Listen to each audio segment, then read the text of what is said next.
कुनै समय नेपाली क्रिकेटको एउटा बलियो खम्बाका रूपमा आफूलाई चिनाएका अनिल शाह पछिल्लो समय एकाएक राष्ट्रिय टिमबाट गायब भएका छन्। विशेष गरी ओडिआई स्पेशलिस्ट खेलाडीका रूपमा आफूलाई चिनाएका अनिल शाह पछिल्लो समय राष्ट्रिय टिमबाट निकै टाढा पुगेका छन्।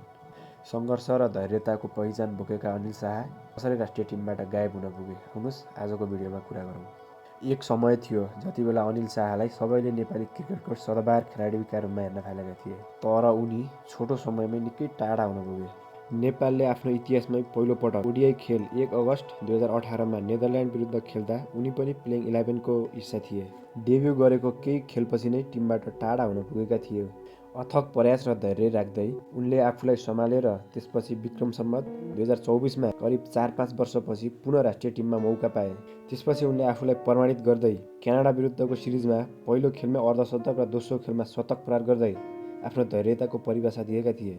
त्यसपछि केही समय उनी निरन्तर राष्ट्रिय टिमसँग जोडिए, आफूलाई बिस्तारै प्रमाणित गर्न थाले। त्यसपछि सबैले उनीमाथि ठुलो भरोसा देखाउन थालेका थिए, तर अनिल शाहको जीवनमा फेरि खराब समय चल्यो। त्यसपछि एकाएक फेरि अनिल शाहको डाउनफल सुरु भयो।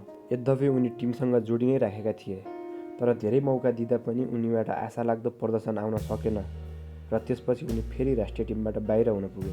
पछिल्लो समय नेपाल ए टिमको कप्तानी गरिरहेका उनी त्यहाँ पनि आफूलाई प्रमाणित गर्न सकिरहेका छैनन्। पछिल्लो पिएम कप होस् या एनपिएल होस्, कहीँ पनि उनले राम्रो प्रदर्शन देखाउन सकेका छैनन्।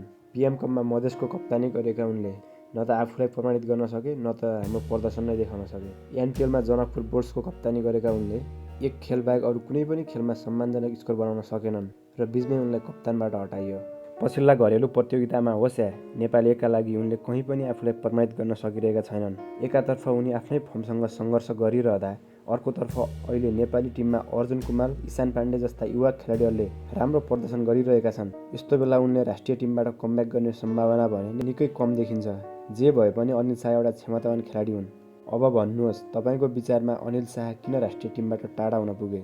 के उनले फेरि राष्ट्रिय टिममा कमब्याक गर्न सक्लान्? आफ्नो विचार अवश्य कमेन्ट गर्नुहोला र यस्तै क्रिकेट सम्बन्धी न्युजका लागि च्यानल सब्स्क्राइब गर्न नबिर्सनुहोला। हामी अर्को भिडियोमा भेटौँला। जय क्रिकेट।